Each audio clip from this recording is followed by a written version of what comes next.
Magandang araw sa inyong lahat. Heto na ang latest weather update natin para sa iba't ibang bahagi ng bansa ngayong araw ng Monday. Patuloy pa din nating binabantayan si Bagyong Kaloy na nakakaranas ng weakening trend. Bukod dito may isa pang sistema na posibleng mabuo sa susunod na linggo. Kung gusto mo naman lagi kang informed sa lagay ng panahon, huwag kalimutang mag-subscribe dito sa channel. Sa pinakahuling datos ngayong araw, ang sentro ng Tropical Depression Kaloy ay nakita sa layong 570 kilometers silangan ng Surigao City, Surigao del Norte. Taglay nito ang maximum sustained winds na 45 kilometers per hour malapit sa gitna at may bugso na umaabot sa 55 kilometers per hour. Kumikilos ito pa west-northwestward sa bilis na 15 kilometers per hour. Kasabay nito, patuloy ring umiiral ang easterlies sa bansa. Ibig sabihin, bukod sa mismong sistema ni Kaloy, may tuloy-tuloy ding pagpasok ng mainit at mahalumigmig na hangin mula sa silangan. Kaya mas nagiging favorable ang pagbuo ng mga ulap at mga pag-ulan sa iba't ibang bahagi ng kapuluan. Para sa Eastern Samar at Dinagat Islands, dahil ito ang mga lugar na mas direktang naapektuhan ng trough ni Tropical Depression Kaloy. Dito, ang inaasahang lagay ng panahon ay cloudy skies with scattered rains and thunderstorms. Ibig sabihin, hindi lang ito simpleng maulap na kalangitan o panakanakang ambon. May malinaw na posibilidad ng mga pag-ulan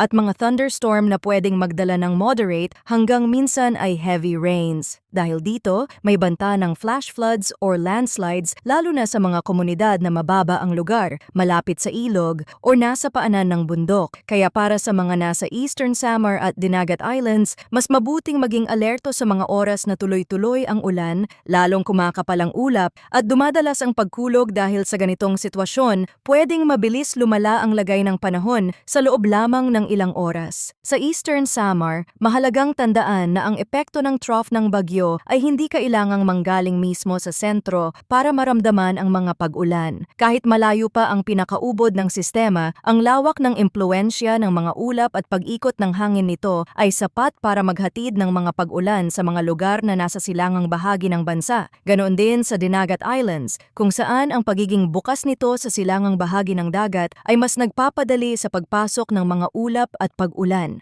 Kaya kahit may mga oras na bahagyang humihina ang ulan, hindi ito dapat maging dahilan para magpakampante agad. Kapag nananatiling makulimlim ang kalangitan at mabigat ang pakiramdam ng hangin, pwede pa ring may panibagong buhos na susunod. Samantala, sa Metro Manila at sa nalalabing bahagi ng bansa, ang inaasahang lagay ng panahon ay partly cloudy to cloudy skies with isolated rain showers or thunderstorms dahil sa easterlies. Sa madaling salita, sa maraming lugar posible ang maayos na simula ng araw, may init at minsan ay mukhang panatag ang lagay ng kalangitan. Pero habang umiinit ang paligid at tumatagal ang maghapon, pwedeng mabuo ang mga thunderstorm sa ilang lugar. Ganito rin ang paalala sa nalalabing bahagi ng bansa. Dahil easterlies ang umiiral, may init at alinsangan sa maghapon pero may kasamang tsansa ng biglaang pag-ulan sa ilang lugar. May mga probinsya o lungsod na pwedeng makaranas ng tahimik at tuyo na kalagayan sa malaking bahagi ng araw.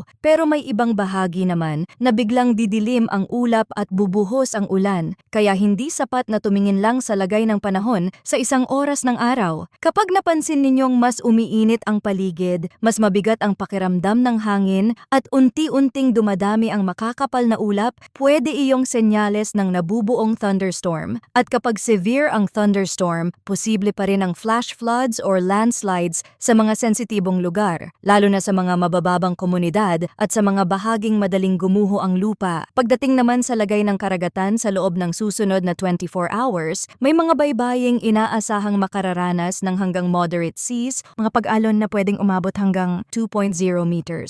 Kabilang dito ang mga seaboards ng Batanes, Cagayan, Isabela, Ilocos Norte, Northern Ilocos Sur, Aurora, Camarines Norte. Sa mga baybaying ito ay hindi man pinakamarahas ang kondisyon ng dagat, malinaw pa ring mas magalaw ang karagatan kumpara sa karaniwang mas kalmadong sitwasyon. Dahil dito, ang mga mariner ng motorbangkas at iba pang kahalintulad na maliliit na sasakyang pandagat ay pinapayuhang mag-ingat kung lalabas sa dagat at kung maaari ay iwasan muna ang paglalayag sa ilalim ng ganitong kondisyon. Mahalaga ang paalalang ito dahil kahit hindi sobrang taas ng alon, ang kombinasyon ng pag-alon, pagbugso ng hangin at posibilidad ng pag-ulan o thunderstorm ay sapat para gawing mas alanganin ang kondisyon para sa maliliit na bangka. Sa mga baybaying nakaharap sa silangan, mas dapat maging maingat dahil mas direkta nilang nararamdaman ang impluensya ng umiiral na hangin at ng mga sistemang nasa silangan ng bansa.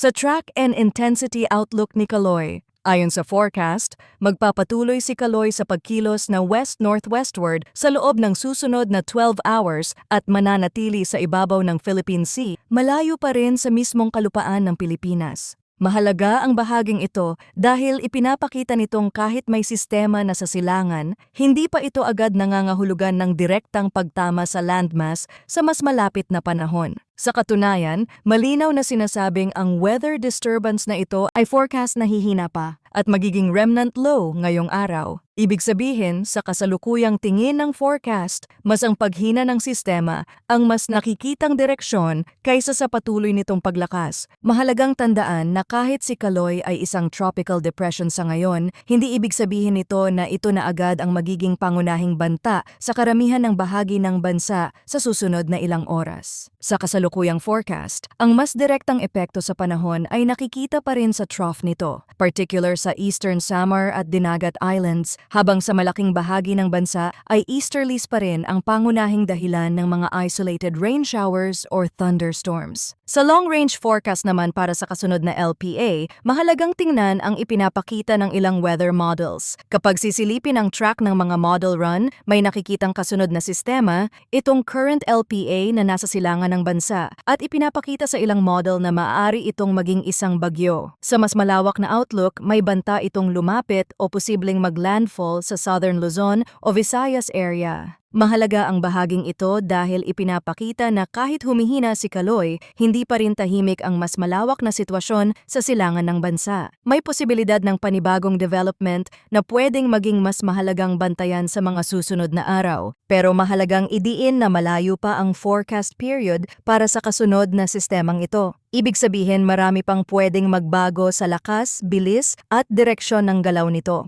Sa ganitong yugto ng forecast, hindi pa tama na ituring agad itong tiyak na landfall scenario. Ang tamang pagtingin dito ay seryosong maagang pagbabantay. Hindi pa ito dapat gawing dahilan para agad matakot, pero hindi rin ito dapat balewalain. Kapag ang mga model ay patuloy na nagpapakita ng development sa silangan at ng posibleng paglapit sa Southern Luzon o Visayas, sapat na iyon para sabihing karapat dapat itong subaybayan ng mas mabuti sa mga susunod na araw. Mahalaga rin ang tuloy-tuloy na monitoring dahil habang lumalapit ang mga petsa, mas dumarami rin ang datos na pumapasok sa mga weather model. At habang dumarami ang datos, mas lumilinaw kung alin sa mga posibleng senaryo ang mananatili at alin ang mawawala. Kaya sa ngayon, ang pinakamainam na pananaw ay manatiling maingat at updated. Hindi pa tiyak ang magiging eksaktong takbo ng susunod na sistema pero malinaw na may dahilan para bantayan ito lalo na kung magpapatuloy ang development signal sa mga susunod na model runs. Kaya para sa mga may balak bumiyahe, magbakasyon o may mga outdoor na plano sa mga susunod na araw, mahalagang manatiling updated.